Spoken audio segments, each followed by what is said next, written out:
Assalamualaikum warahmatullahi wabarakatuh. Izin memperkenalkan diri, nama saya Jauhara Niftakia dengan NIM 122260034 dari program studi farmasi. Di sini kami dari kelompok 6 ingin mempresentasikan tugas farmasi fisik materi pertemuan 11 sampai pertemuan 12. Berikut nama anggota dari kelompok 6. Yang pertama, Jauhara Niftakia dengan NIM 122260034. Yang kedua, Fedila Anastasia dengan NIM 122260066. Yang ketiga, Ziadatil Ulia dengan NIM 122260105. Yang keempat, Fatima Surya Latifa dengan NIM 122260166. Fenomena antar permukaan di bidang farmasi dan kedokteran. Yang pertama, faktor yang sangat penting antara lain mempengaruhi penyerapan obat atau obat hidrofob pada bahan pembantu padat dalam obat jadi. Yang kedua, penetrasi molekul membran biologis yang terdiri dari phospholipid bilayer. Yang ketiga, pembentukan dan kestabilan emulsi dan dispersi partikel tak larut dalam media cair untuk membentuk sediaan suspensi. Gaya kohesi versus adesi. Sebenarnya apa itu kohesi dan apa itu adesi? Hesi sendiri memiliki arti yaitu tarik-menarik, ko berarti sejenis, dan ade berarti berbeda. Kohesi merupakan gaya tarik-menarik antar molekul sejenis. Gaya ini akan menyebabkan antara zat yang satu dengan lainnya berbeda jenis. Tidak dapat menempel karena molekulnya saling tolak-menolak. Adesi merupakan gaya tarik-menarik antar molekul sejenis. Gaya ini menyebabkan antara zat yang satu dengan yang lainnya atau berbeda jenis itu dapat menempel karena molekulnya saling tarik-menarik atau melekat.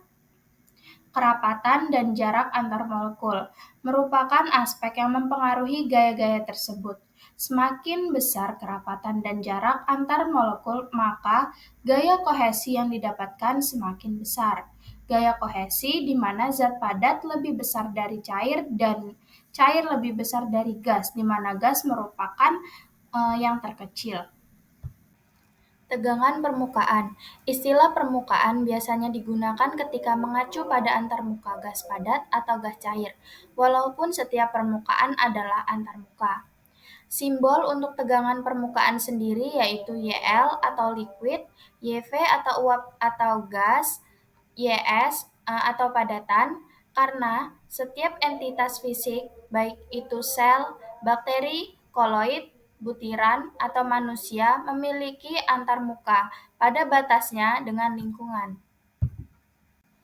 Surface tension atau tegangan permukaan yang disimbolkan sebagai Y merupakan gaya perpanjang yang harus diterapkan sejajar permukaan mengimbangi gaya ke arah dalam. Kerja untuk memperbesar permukaan 1 cm persegi, YH2O sama dengan 72,8 Dain per cm pada suhu 20 derajat Celcius. Apabila suhu naik, maka tegangan atau Y turun sebanyak 0,154 m per m pada suhu 1 derajat Celcius. Selanjutnya, interfacial tension atau tegangan antarmuka merupakan gaya per unit panjang yang ada pada antarmuka dua fase cair yang tidak bercampur dan seperti tegangan permukaan memiliki satuan yaitu Dain per cm. Istilah ini paling sering digunakan untuk gaya yang tarik-menarik antara cairan yang tidak dapat campur. Contohnya, tegangan permukaan antara air dengan udara. Rumus energi bebas permukaan yaitu F sama dengan Y kali 2L, di mana Y pindah ruas sehingga menjadi Y sama dengan F per 2L, Y sama dengan M kali A per 2L, Y sama dengan M kali G per 2L. Permukaan spesifik sama dengan luas permukaan per volume. Lalu yang selanjutnya ada koefisien sebar. Jika suatu zat dituangkan ke atas permukaan air, maka terdapat dua kemungkinan yang bisa terjadi, yaitu yang pertama zat tersebut bisa menyebar, dan yang kedua zat tersebut tidak bisa menyebar. Lalu dari dua kejadian ini dapat terjadi karena ada pengaruh kohesi dan adesi. Apabila terjadi menyebar di permukaan air, maka suatu zat tersebut harus berikatan dengan air. berarti dia mempunyai gaya adesinya lebih besar daripada gaya kohesi. Terus, kerja adesi itu adalah energi yang dibutuhkan untuk memutus tarik-menarik antara molekul berbeda. Sedangkan kerja kohesi adalah energi yang dibutuhkan untuk memisahkan molekul-molekul cairan yang menyebar sehingga bisa mengalir cairan sampai lapisan bawah. Koefisien hamparan atau S. Misalnya, ada air dan minyak. Terus air dan minyak ini kan tidak tercampur, sehingga ada tegangan antar mukanya. Kerja adesi WA ini adalah energi yang dibutuhkan untuk memutus tarik-menarik antar molekul berbeda, misalnya pada air dan minyak ini. Rumusnya adalah tegangan antar muka C plus tegangan antar muka P dikurang tegangan antar muka CP. Kalau kerja kohesi adalah energi yang dibutuhkan untuk memisahkan molekul-molekul cairan yang menyebar sehingga bisa mengalir ke cairan lapisan bawah. Kerja kohesi ini disebut juga WK, sama dengan 2YC. Terminologi WA-WC ini disebut sebagai koefisien penyebaran atau S. Jika S ini positif, maka suatu zat seperti minyak dapat menyebar ke lapisan permukaan air. Rumusnya adalah S sama dengan gamma S min gamma L plus gamma LS, di mana S itu merupakan koefisien penyebaran, gamma gamma S itu merupakan tegangan permukaan pada lapisan di bawah cairan, gamma L merupakan tegangan permukaan pada cairan dan cairan sebar, dan gamma LS adalah tegangan permukaan kedua cairan. Selanjutnya membahas terkait adsorpsi pada antar permukaan cairan. Adsorpsi berbeda dengan absorpsi, di mana adsorpsi hanya menempel pada permukaan dan tidak masuk ke dalam, sedangkan pada absorpsi masuk ke dalam. Emulgator merupakan bahan terlarut molekular yang terbentuk dari molekul liobipolar, yaitu molekul yang memiliki gugus hidrofilik yang mengarah ke air dan gugus hidrofobik yang mengarah ke udara, sehingga berorientasi pada batas permukaan. Hal ini memudahkan distribusi fase internal melalui penurunan tegangan permukaan. Emulgator memiliki 3 klasifikasi, yaitu yang pertama golongan surfaktan, yang kedua golongan koloid hidrofilik, yang ketiga golongan partikel padat terbagi halus. Di mana yang terbaik adalah emulgator kompleks, yaitu campuran ionik dan non-ionik. Pada surfaktan, bagian kepalanya merupakan hidrofilik dan bagian ekornya merupakan hidrofobik. Jika ekornya kecil, berarti dominan hidrofilik karena gugus polarnya banyak. Namun jika ekornya panjang, berarti dominan lipofilik. Surfactant active agent atau tensid merupakan molekul amfifil karena mempunyai polar dan nonpolar. Pada surfaktan, ada yang namanya HLB, yaitu besaran atau parameter yang menentukan seberapa hidrofilik atau lipofilik senyawa tersebut.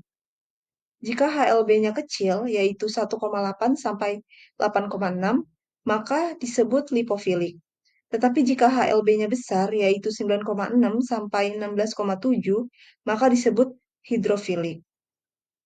Terdapat juga RHLB, yaitu HLB butuh, yaitu merupakan HLB fase minyak yang dibutuhkan untuk menghasilkan emulsi stabil. Sehingga jika ingin membuat emulsi yang stabil, perlu dihitung RHLB-nya terlebih dahulu. Cara menghitungnya yaitu, misalnya pada suatu formula, terdapat malam lebah 15 gram, lanolin 10 gram, malam parafin 20 gram, setil alkohol 5 gram, emulgator 2 gram, bahan pengawet 0,2 gram, bahan pewarna sesuai kebutuhan, dan air suling QS. Di mana RHLB dari malam lebah yaitu 9, lanolin 12, malam parafin 10, dan setil alkohol 15. RHLB tersebut didapat dari pustaka.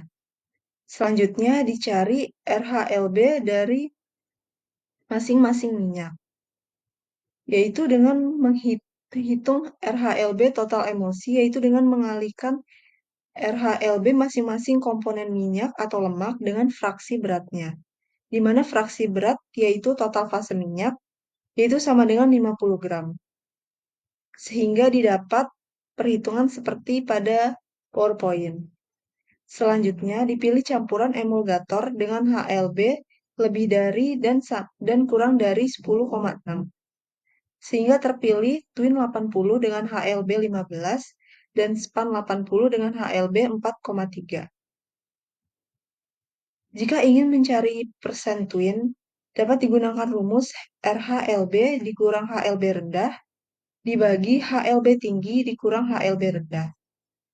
Sehingga didapat 10,6 dikurang 4,3 dibagi 15 dikurang 4,3. Didapat hasil 0,59. Jadi, twin 80 sama dengan 0,59 dikali 2 gram sama dengan 1,18 gram. Dan span 80 sama dengan 0,82 gram. Selanjutnya, klasifikasi berdasarkan sifat kimia emulgator. Yang pertama ada anionik. Contoh paling terkenalnya yaitu sabun, yang merupakan garam alkali dari asam lemak murni jenuh atau tak jenuh dengan 11 atom C, yaitu mengemulsi dengan baik, dan lebih dari sama dengan 15 atom C, yaitu mengemulsi dengan sangat baik. Sabun alkali dan amonium bisa menghasilkan emulgator minyak dalam air. Sedangkan sabun logam alkali tanah seperti Ca2+ dan Mg2+ bisa menghasilkan emulgator air dalam minyak.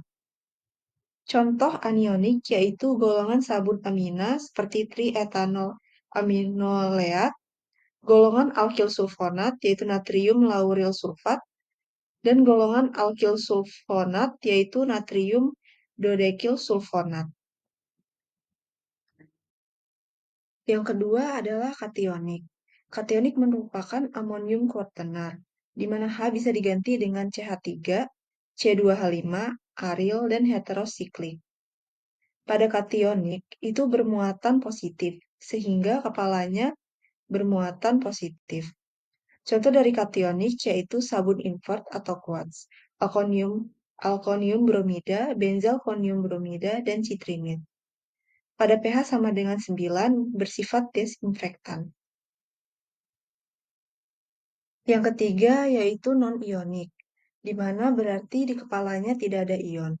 Contoh dari non-ionik yaitu yang pertama alkohol lemak tinggi rantai, yaitu lauril, setil, dan stearil alkohol, di mana hanya sebagai stabilisator atau sebagai surfaktan rendah. Yang kedua alkohol lemak tinggi rantai cabang. Yang ketiga alkohol stearin, yaitu kolesterin atau kolesterol. Kerja emulgator meningkat jika esterifikasi berlangsung dengan alkohol bervalensi 3, seperti gliserol. Yang kedua, satu gugus OH teresterkan dengan asam lemak tak jenuh dengan atom C semakin banyak.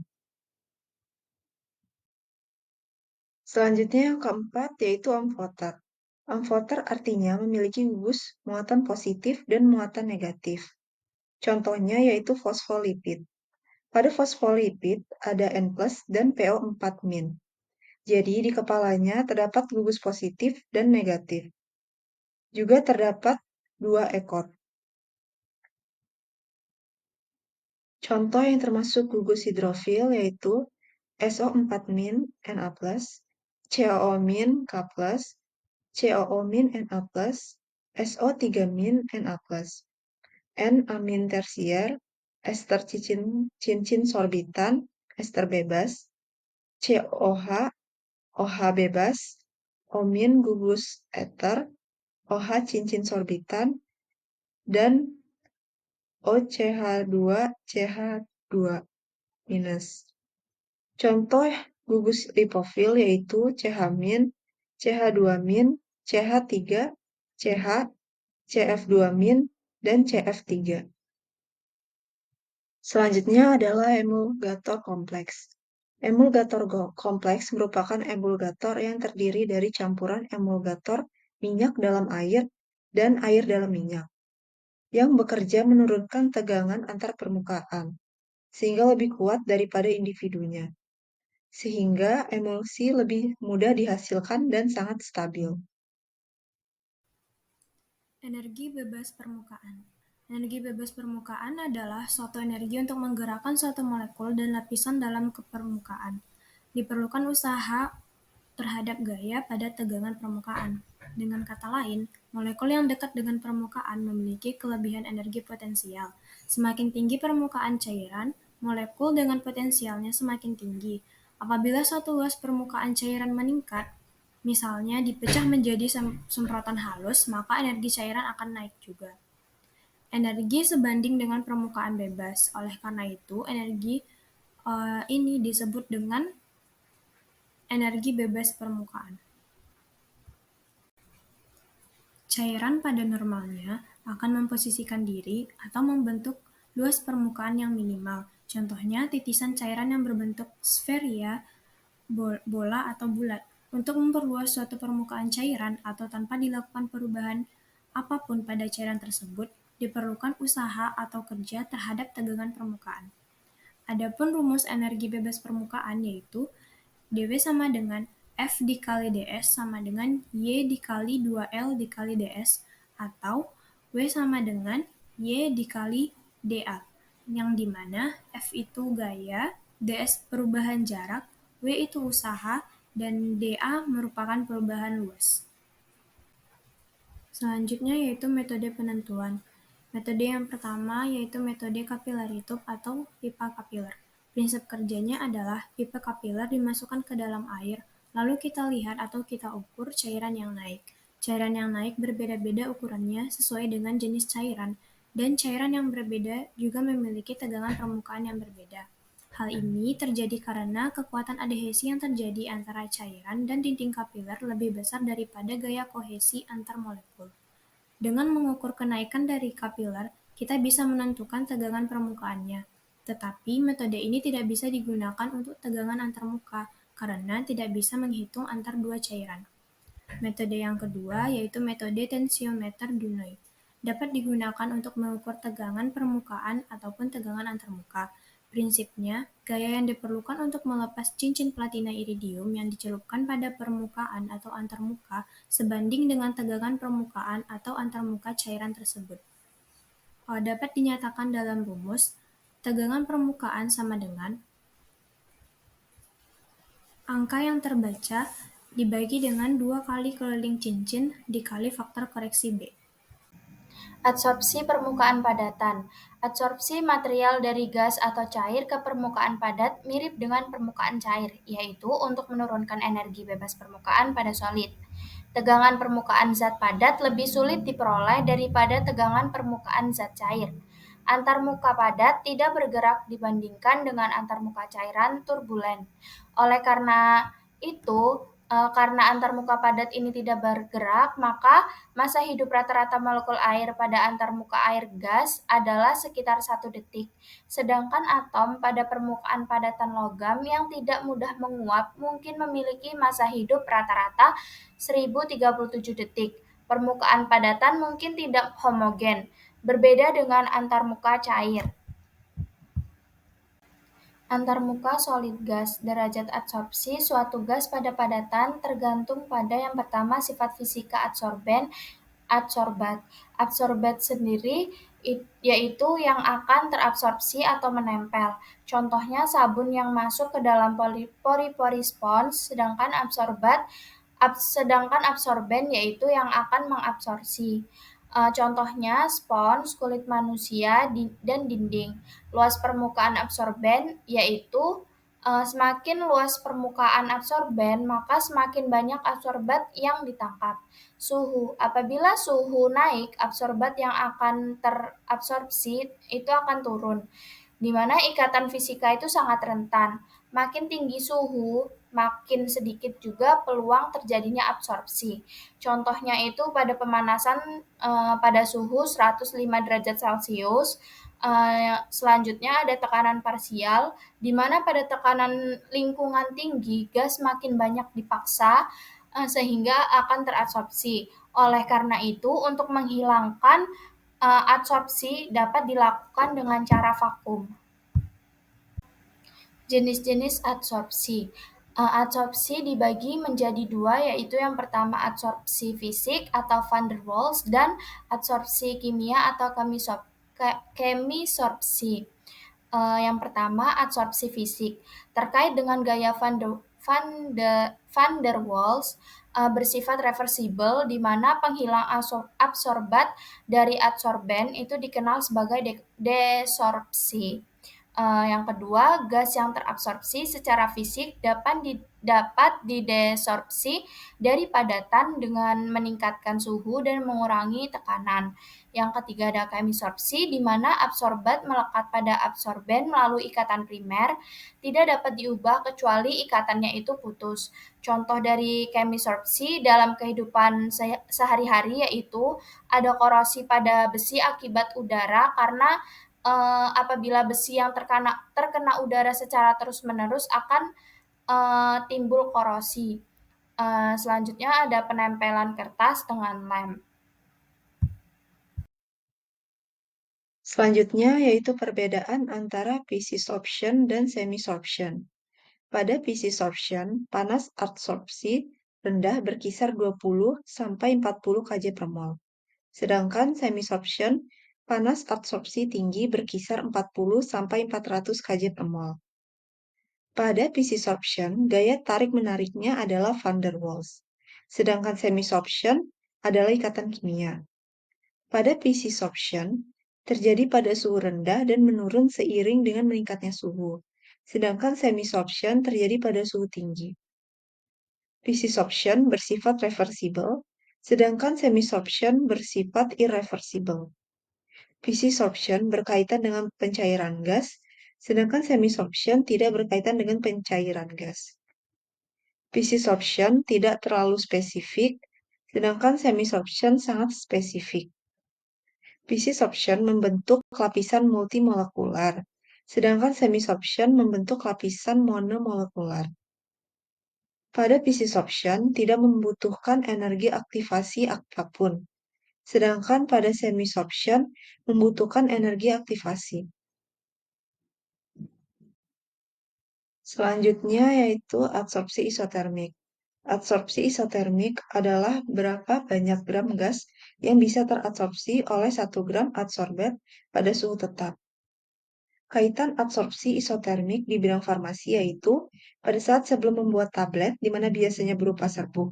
Serbuk-serbuk ini jika ditaruh di ruangan terkadang mengadsorpsi air. Walaupun dalam jumlah sedikit, adsorpsi bisa mengakibatkan ketidakstabilan. Sehingga jika paracetamol disimpan di tempat yang tidak bagus dalam waktu yang lama, maka akan banyak terdegradasi. Kemudian ada yang namanya delta HA atau panas adsorpsi, yaitu panas untuk membentuk ikatan. Ada juga delta HV atau panas kondensasi kapiler, yaitu panas untuk penataan adsorban. Ada beberapa teori mengenai adsorpsi isotermik, yaitu yang pertama teori Langmuir yang menyatakan bahwa adsorpsi isotermik hanya pada satu lapisan. Yang kedua, teori BET yang menyatakan bahwa adsorpsi isotermik tidak hanya satu lapisan, melainkan lapisan ganda atau banyak lapisan. Selanjutnya, adsorpsi pada permukaan zat padat. Pada cairan, contohnya pemuncatan warna, kromatografi, dan pembasahan atau wetting. Pada gas, yaitu contohnya menghilangkan bau ruangan dan masker gas. Pada adsorpsi fisika atau van der Waals, itu grafiknya maka akan ada menurunnya. Sedangkan pada adsorpsi kimia, grafiknya akan terus naik atau konstan. Terdapat 3 teori isoterm. Yang pertama, isoterm Freundlich, yaitu Y sama dengan X per N sama dengan K dikali P pangkat 1 per N. Sehingga bisa menjadi log X per M sama dengan log K plus 1 per N log P. di mana keterangannya loka sama dengan perpotongan dengan ordinat, 1/n sama dengan kemiringan garis, Y sama dengan massa gas, X sama dengan adsorbed per unit massa, M sama dengan adsorben, K dan N sama dengan konstanta yang dapat dihitung dari hasil percobaan. Yang kedua, isotherm Langmuir, yaitu Y sama dengan YM kali BP per 1 ditambah BP. Keterangannya YM sama dengan kemiringan dan B sama dengan perpotongan garis. Yang ketiga, isotherm Brunauer, Emmet, dan Teller, atau bisa disebut dengan isotherm BET, yaitu P dibagi Y dalam kurung P0 min P sama dengan 1 per YM kali B ditambah dalam kurung B min 1 dibagi YM kali P per P0, di mana keterangannya P sama dengan tekanan adsorbat, yaitu mmHg, Y sama dengan uap teradsorpsi, P0 sama dengan tekanan uap saat adsorben jenuh dengan uap adsorbat, Ym sama dengan jumlah uap teradsorpsi atau satuan massa saat terbentuk lapisan monomolekuler, B sama dengan konstanta proporsional terhadap panas adsorpsi lapisan 1 dan panas kondensasi lapisan 2. Selanjutnya, jenis adsorpsi isotermik. Terdapat 6 jenis adsorpsi isotermik. Pada tipe 1, yaitu tipe Langmuir, antar aksi AT plus AB sangat kuat. Disebut juga adsorpsi kimia. Pada tipe 2, yaitu tipe BET, antar aksi lapisan berikutnya lemah, di mana berarti delta HA lebih dari delta HV. Pada tipe 3, antar aksi AT plus AB sangat lemah, di mana delta HA kurang dari delta HV. Pada tipe 4, delta HA lebih dari delta HV, yaitu disertai kondensasi kapiler. Pada tipe 5, yaitu tipe S, delta HA kurang dari delta HV, dengan kondensasi kapiler. Pada tipe 6, penetrasi AT sampai ke bagian dalam AB. Selanjutnya adalah wetting. Pada farmasi, fenomena wetting digunakan untuk suspensi. Karena pada suspensi, partikel padat yang tersuspensi dalam zat cair, sehingga disebut padat cair. Ketika suatu cairan bersentuhan dengan padatan, akan bergantung pada keseimbangan antara perilaku gaya tarik-menarik zat cair dan gaya tarik-menarik antara fase cair padat. Dalam kasus merkuri dan kaca, gaya tarik-menarik molekul-molekul kaca merkuri kurang dari gaya tarik-menarik antar molekul merkuri, sehingga merkuri akan berkumpul sebagai satu tetes bola. Untuk air dan kaca, atau merkuri dan seng, gaya tarik-menarik antara molekul padat dan cair lebih dari gaya antar molekul zat cair itu sendiri, sehingga mampu membasahi permukaan kaca. Mekanisme aksi yang penting dari wetting adalah menurunkan sudut kontak antara permukaan dan cairan pembasah, di mana sudut kontak adalah sudut antara tetesan cairan dan permukaan tempat penyebarannya. Sudut kontak digunakan sebagai parameter untuk mengetahui seberapa terbasahi zat tersebut. Kontak angle 0 artinya terbasahi total dan kontak angle 180 artinya sangat tidak terbasahi. Tetesan air di permukaan yang berlemak tidak bisa membasahi secara sepenuhnya, karena air tidak mempunyai banyak gaya adhesi di permukaan yang berlemak. Air jika ditetesi ke permukaan yang berlemak, dia tidak akan menyebar, maka diperlukan wetting agent yang sesuai, sehingga air bisa menyebar secara spontan pada permukaan yang berlemak. Wetting agent yang cocok adalah HLB 6-9. Selanjutnya ada busa. Busa adalah struktur yang relatif stabil yang terdiri dari gelembung udara yang tertutup dalam lapisan tipis cairan. Dispersi gas dalam cair distabilkan oleh bahan pembusa. Setiap larutan yang surfaktan menghasilkan busa yang stabil bila dicampur dengan udara. Busa menghilang saat cairan mengalir menjauh dari area di sekitar gelembung udara dan film akhirnya runtuh. Anti-foaming agent yang tidak bisa membuat busa contohnya alkohol, ether, castor oil, dan beberapa surfaktan. Sifat elektrik batas permukaan. Partikel bisa memiliki muatan karena gugus-gugus ionik, seperti contohnya absorpsi ion dalam larutan atau air. Karena di strukturnya ada ion alhamin, maka muatannya menjadi negatif. Dalam cairan, jika muatannya positif, maka di permukaannya akan bermuatan positif. Tetapi karena berada dalam satu sistem seperti air yang banyak memiliki muatan positif, maka senyawanya akan bergerak menuju muatan-muatan yang positif. Dalam hal ini, terdapat beberapa istilah. Yang pertama ada elektrothermodynamic Nernst potential, yaitu potensial pada permukaan A karena potensial determining, yaitu perbedaan antara permukaan yang sebenarnya dengan daerah netral. Lalu yang kedua ada elektrokinetik atau potensial zeta, yaitu perbedaan antara permukaan lapisan yang sangat terikat kuat dengan lapisan yang netral.